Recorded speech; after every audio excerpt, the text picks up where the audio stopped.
Hello, Amplify Nursing listeners. This season, we're trying something new, partnering with our Penn Nursing magazine to bring you additional content inspired by the stories they highlight in the spring edition of the magazine.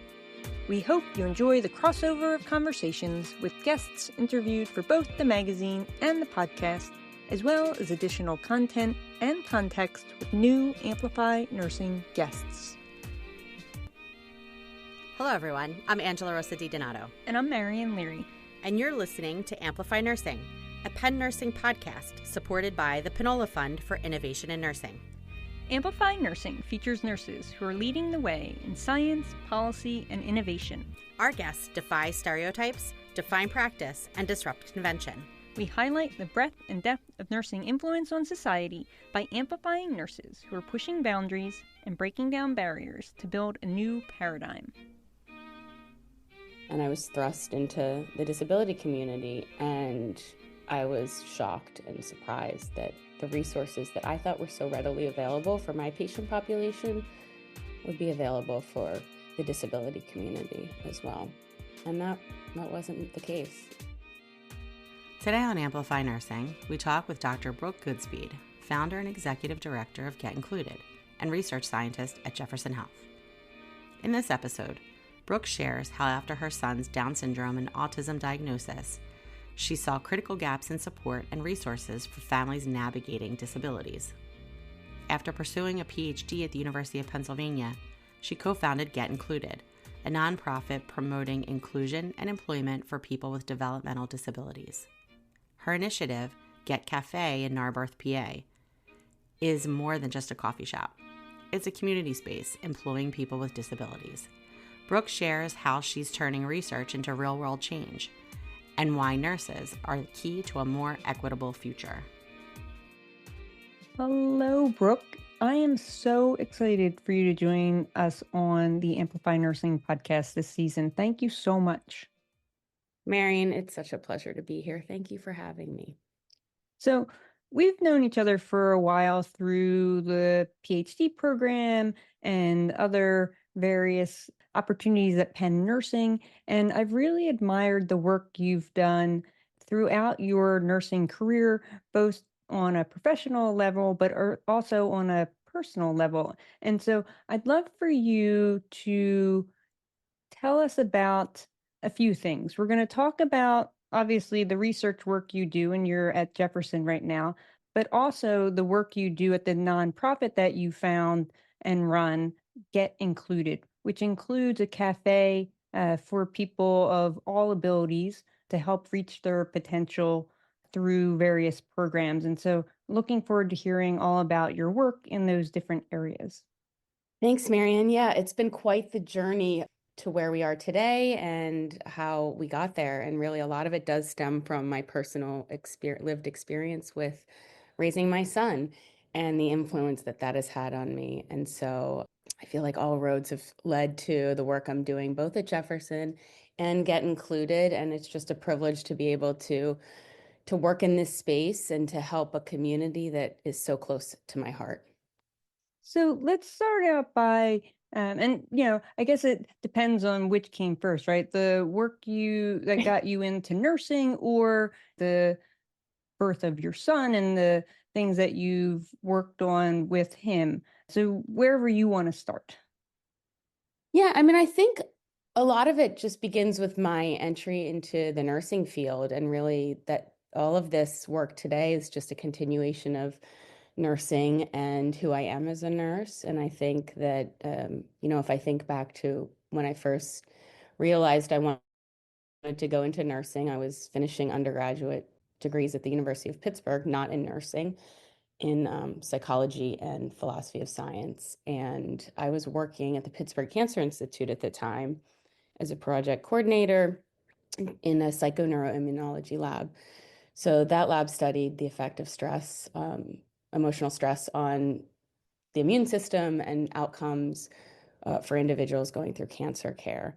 And I really fell in love with oncology, the oncology population, sort of this distress that can occur during a diagnosis like cancer, and started working with nurse practitioners at that job and really fell in love the time, I thought I was going to get a PhD in psychology and do research work. I mean, ironically, I ended up going back, much later in life.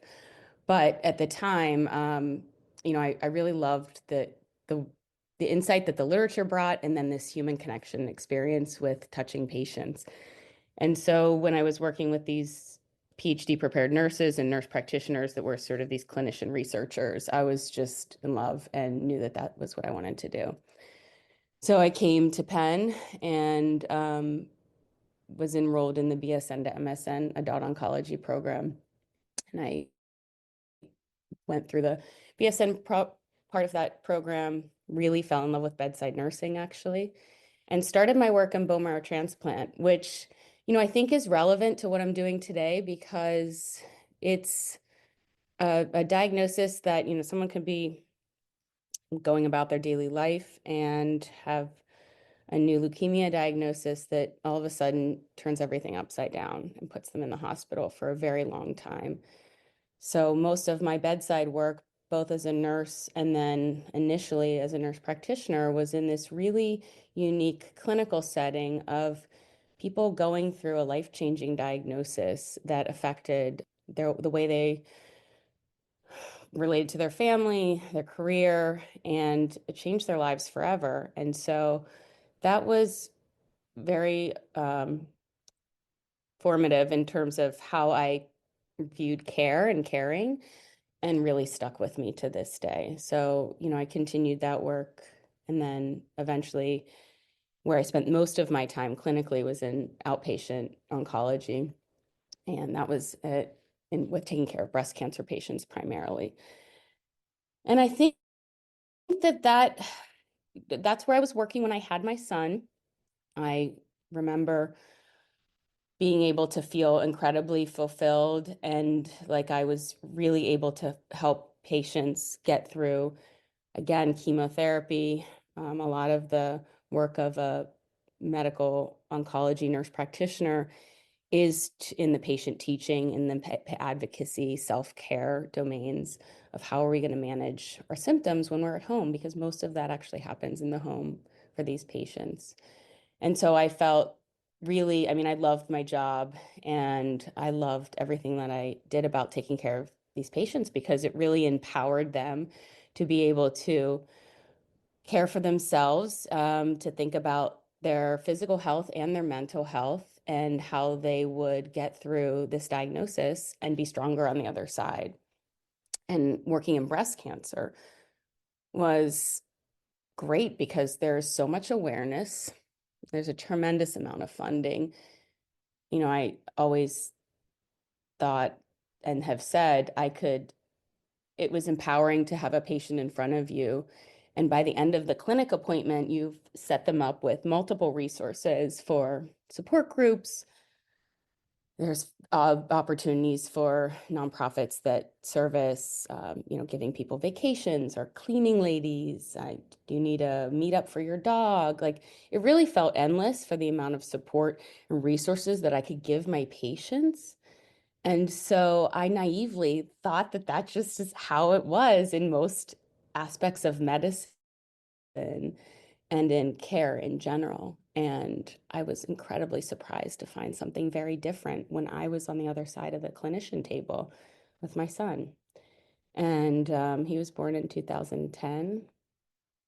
And I think, I remember even when he was in the NICU asking the staff there, the social workers, where's the support group? Where's the new parent thing? How do I process this? I now have a child with a disability, and I was thrust into the disability community. And I was shocked and surprised that the resources that I thought were so readily available for my patient population would be available for the disability community as well. And that wasn't the case. Brooke, could you talk about what the diagnosis was for your son for those who might not know? Sure. After he was born, he had respiratory distress, went to the NICU, and it took about a week to confirm the diagnosis. But from his birth, the physicians and clinicians suspected that he had Down syndrome, and that is he has trisomy 21, Down syndrome. And then at age 3, he had a pretty significant regression and loss of skills and was diagnosed on the autism spectrum. And today is classified as someone who has level 3 support needs, which means he requires 24-hour care to be safe, most importantly. He has a lot of requirements for safety awareness, and he has no language. So communication is very challenging for him. So he relies on people and is incredibly vulnerable and, has some associated medical complications that relate to having Down syndrome. And so he's got a lot of care needs, high support needs, but has been the most wonderful, and I'm just incredibly grateful for him coming into my life and our family's life. I mean, he's truly been just a gift. So you So mentioned that after he was born, you realized there were no support systems similar to what you saw in the breast cancer community. What mhm. was available? What was missing? And how have you sought to rectify that for others? Yeah, so there were groups around the country that had some resources, and I was really fortunate. My son was born in September of 2010, and in the spring of 2011, I went up to Boston, and Boston Children's has a physician that's actually a sibling of someone who has Down syndrome. And this provider had a wonderful, there was a Down syndrome conference up there, and there were a ton of different groups across the lifespan, really a wonderful conference that addressed all of the, the needs and challenges, and also highlighted some of the gifts of the community. And one of them was a new parent support group. So we went to that, my husband and I, and it was incredibly therapeutic to talk to parents about the birth experience, whether some people had a prenatal diagnosis. I did not. I found it after my son was born.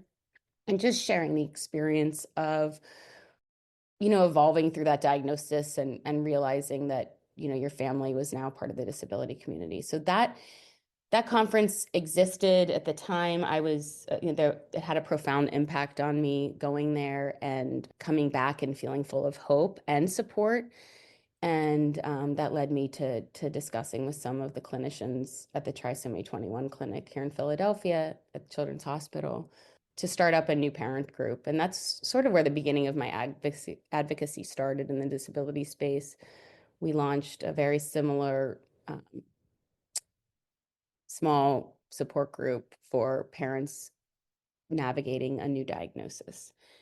And I just, as I was raising my child in those early years, I was looking for programs. He's my second child, so I had this parent experience with my oldest son. We did the, baby meetup classes, infant swimming, and I was trying to do all of these things with my second child, Oliver, and was looking for groups that I thought I could join. And so there was a lack of those groups. There was often suggestions of like I should find a special needs group for him, or something that's just geared for people that have babies with Down syndrome.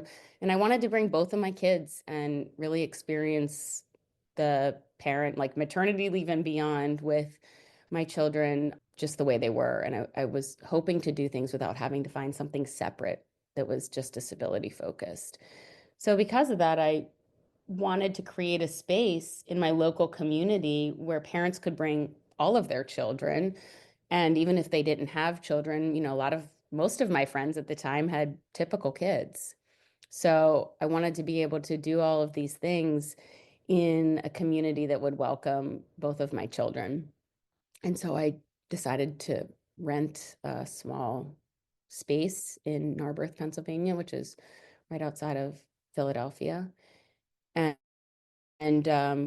create this space, this community space. There was an online group for parents with children with disabilities, and I really felt strongly about doing this work in person and having a brick and mortar place for people to meet and to find out ways to support one another and to raise our children in and like enmeshed into the community. And so that's how it started. And we just offered therapeutic programming, a mix of social programming. So we would do baby art classes, but all ages, all abilities. We threw a sensory component in that as well to meet the needs of some of our individuals that had children with disabilities.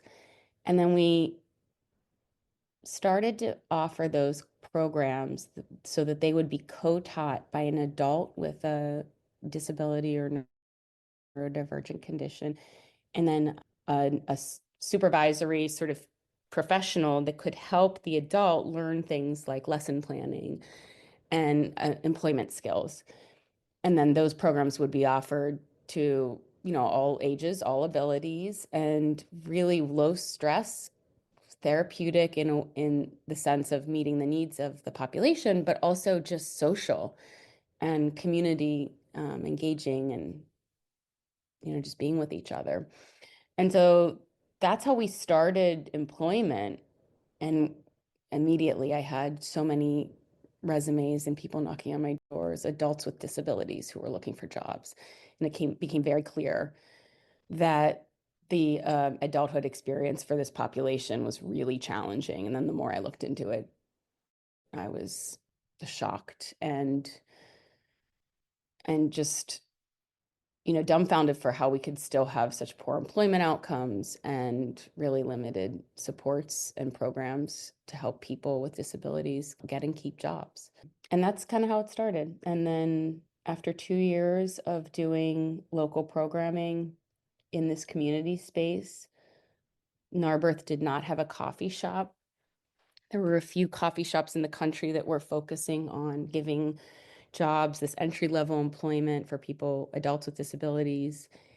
And my husband always laughs at me because I said the universe was talking to me and I needed to do this. It just felt like all of the signs were there for me to open a coffee shop. The neighborhood didn't have one. This was a very special neighborhood a borough that's enclosed and a walkable neighborhood that I felt would really welcome a concept like this. And so we fundraised and for 2 years. And then in 2019, in February, we opened our doors at the Get Cafe. And we just celebrated our 6th birthday on Friday. So it's Happy been birthday. quite the ride. Yes, thanks. I'm sure it has been. And, I was honored to stop by Get Cafe a few months ago now. And I have to tell you, Brooke, it was an amazing environment and atmosphere. And I feel like you really did accomplish what you set out to do those many years ago of providing that space for people and children of all abilities. It was amazing. Besides, like really stellar coffee, the environment was just so joyful and really just a honor and pleasure to be able to partake in. Yes, thank you. I mean, that's exactly what we wanted to do. And what came out of that was really built from the community. It's hard to describe without experiencing it, but it's this living entity, vibrant, engaging, just real community that we've built. And the core of it are these individuals and adults with all different conditions. And you know it's we program across the need. So we have individuals who require one-on-one support, have no language or limited communication ability, all the way up to someone who might just have some challenges with social communication. But across that population, the basic need that we're filling is that these individuals want to work, they want to learn how to have a career that can extend over their lifetime. And we've created this wonderful relationship between the customer base, the employees and volunteers, and then my work at Jefferson, really bringing in the therapeutic supports and rising therapists really into the picture so that we have this natural environment where we get people to, maximize their potential. And it's been incredible to see what that looks like in real time and how that can really be successful, to where people will say, I did not go to my leading coffee chain that I passed three of on the way here because I wanted to be here for this experience, this community engagement, like feeling like I belong somewhere. And yeah, that's our product. So we're really proud of it. And you should be. Can Mm. you talk about how the various aspects of your work help to enhance that environment? So, your nursing background, your research background, even, you were a student in my innovation class years ago. Like how you bring all of that experience into Get Cafe and the work that you all are doing. Yeah, well, it's a lot of it. I mean, all of it is based in my lens and perceptions as a nurse and as a care provider. It's therapeutic what we're doing, and it's, community nursing, community health nursing, and the principles of that, and then meeting individuals where they are, and teaching them in the way that they need to be taught, letting the individual guide us on how to best help them develop skills. And both my clinical experience, I think doing complex care management for all those years in oncology, and working in Philadelphia, I had many patients that had low literacy. Those with disabilities also get cancer. I mean, so taking patients through chemotherapy that might have learning needs was a good primer for me, and to meet people where they are, understand their home life and the socioeconomic factors that play into their needs. And all of those things still influence how I will identify someone's support needs and learning needs in the workplace now. And then from a research perspective, I went back to get my PhD in 2017, so that I could really understand the issues that surround individuals with intellectual and developmental disabilities, and understand how to best support them in this nursing way, just understanding the co-occurring health conditions, both physical and mental health conditions, and then health policy and how that influenced the way that individuals with IDD sort of, go through most of their life, which is in adulthood, and understanding the health disparities, the employment disparities, all of that was, I spent 7 years combing through literature, understanding the problem, and it's a very complex problem. I'm not sure. I think I have fewer answers now after that, but I think really, but PhD programs do that though. it's so true. It's like, I think I know less. I'm more Yeah. confused. Um, but that's good because, it's, you have to, it humbles me so I can stay focused on, the bigger picture and what we need to do to sort of make progress in this space. But, I think that what being back in school later in an academic way, it helps because you'd see a lot of publications about the employment rates and what's helpful in terms of interventions, and then you can zoom back out and say, okay, and as I'm in the cafe, like with looking right in front of me at the problem, and there's things that we can't always capture in the literature, that working at the ground level, which I really love more than anything, is just being there, problem solving in the moment. And I think that's a lot of the innovation work, and what drew me to doing the innovation program while I was at Penn was just the challenge of being on the ground on the front lines and saying, like, I'm going to roll up my sleeves and take what I know from the evidence and from years of really meticulous methodology and thoughtfulness about how to answer these complex questions, and then in the same sense, like really look at the problem with the unique lens of, but what can we do now? Because the disability population can't wait for 10 years for something to be published. I mean, we are way behind in terms of what's been out there from a research perspective. So being able to do things in the moment in this iterative way has been really a core strategy that we've used to make progress in the employment space. We're testing and trialing things. So my work at Jefferson, I work for the Center for Autism and Neurodiversity. And I'm the director of research and special programs there. And a lot of what I do through Jefferson is engage and oversee research projects at the cafe that are run by doctoral OT students. And they, occupational therapists, really look and program for how we need to be in our world. And employment is one part of that. And so the students are doing a lot of really incredible projects, both with accommodations for a cafe for food service and modifying the environment, the physical environment to help support learning needs and skill acquisition. And also like the communication piece that goes along with that, over getting to mentor them and help them develop a research question and test it in this unique environment. It's been a real gift to our organization and to our stakeholders. And so that's been very special for us.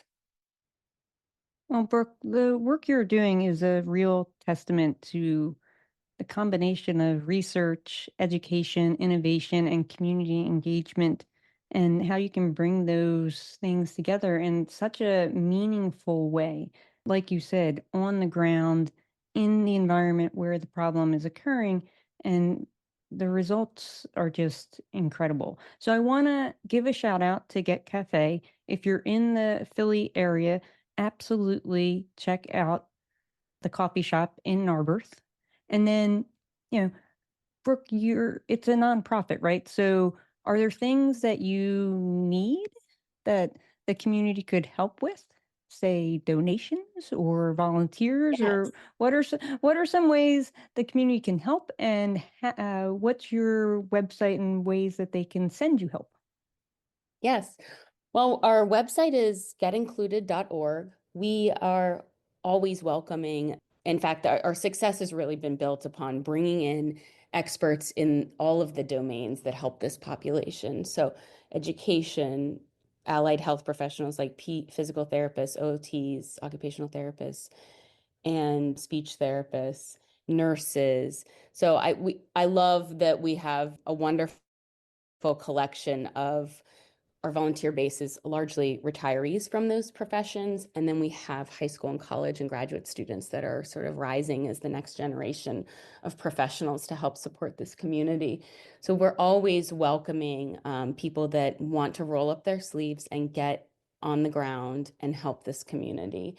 And, I'm really proud because our impact has been profound. And when we've been open now for 6 years, we've paid out just under $1 million in wages to people who most of them have not been able to secure employment anywhere else. And we've done that by this incredible community that patronizes us. So please come.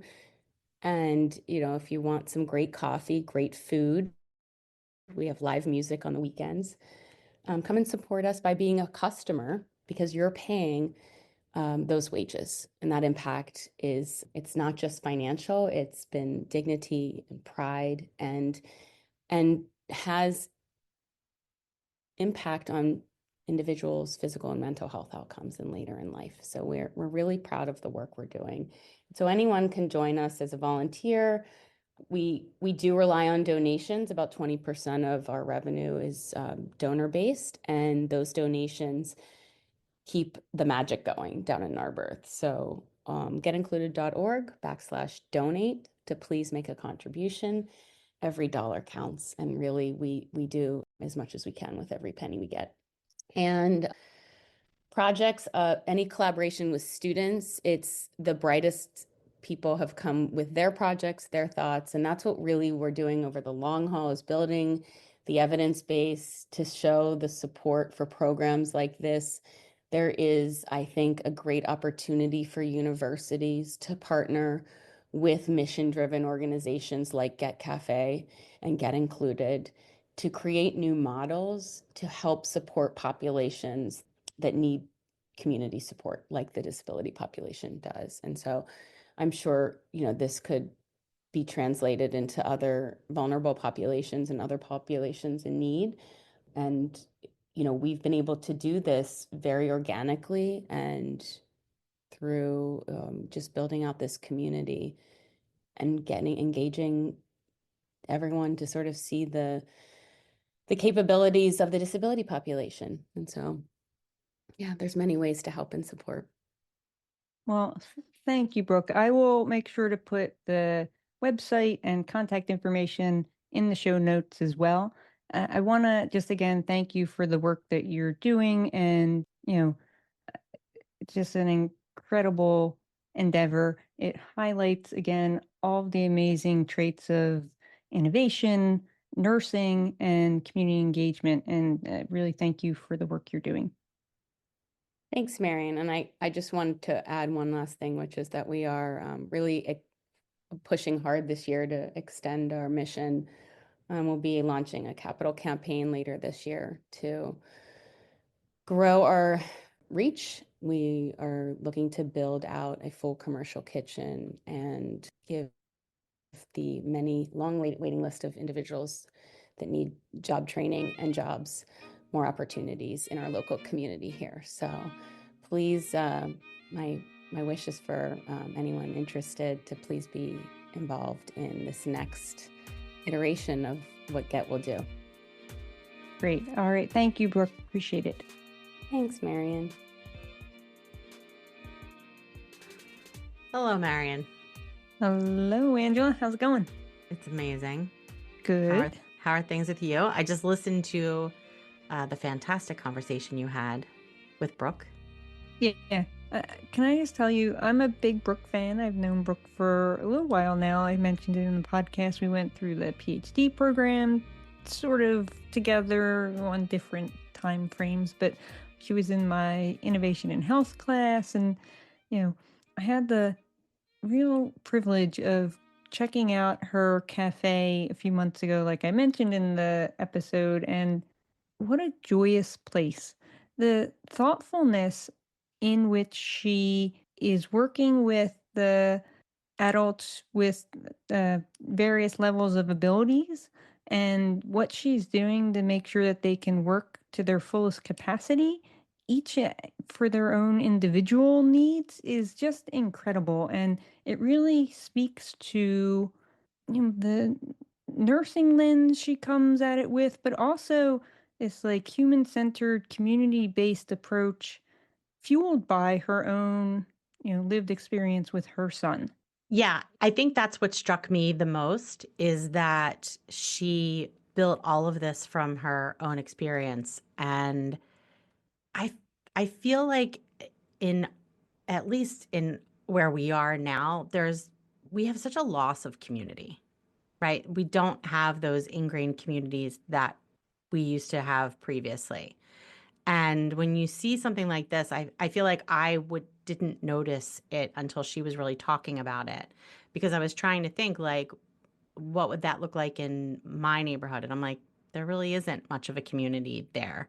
You know what I mean? Aside from like little pockets of things here and there. So I think it's so wonderful that she engaged the community to do this whole work with her for, all these people who now have purpose and, like she was saying, pride in their work. And, it also offers something to the whole community at large. Yeah, for sure. And it's, the intentionality of it, again, it resonates at the cafe. And, I was struck by, she said this a couple times in the interview about how the work that she was doing previously with patients who have breast cancer or and other types of cancers, like there's a plethora of resources and supports for them. But when she was dealing with this with her son, she was just like shocked at how few resources there were. And so, of course, as a parent, needing to step up and fill that void was really important to her. And boy, has she filled it. Yeah. And I think too, it really shined a light on, like she was saying, that every time she was looking for a community space for her son, that, she was being directed to find a group that was specific to his disability. But then, how do people who have, neurodivergence then learn to acclimate if they're constantly being segregated into a different group? And she wanted a place where she could bring both of her kids and have them, play and work together. And I think that too, like integrating, these are people that are part of our community. So how do we integrate it in such a way so that they belong in the community that they're in and not just this separate piece of a community of, quote unquote disabled?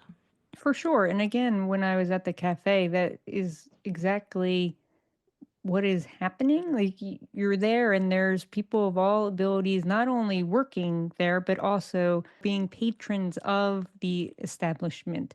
And it was just a nice mix of folks who were there to hang out or to learn or to just grab coffee because it's a coffee shop. I was so thankful to be able to be there with Brooke and learn more about what she's doing and how she's helping this community.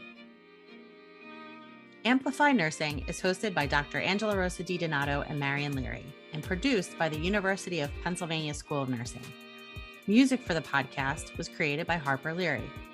The podcast is made possible by the Krista and Rich Pinola Fund for Innovation in Nursing. Follow us on Twitter at Penn Nursing. Until next time, keep pushing over, under, around, and through. We want to thank you for listening to the Amplify Nursing podcast and remind you to subscribe to the podcast on iTunes, Google Play, Spotify, iHeartRadio, or wherever you enjoy your podcast listening. And if you can do us a solid, please rate and review us as well. It will go a long way in amplifying our episodes.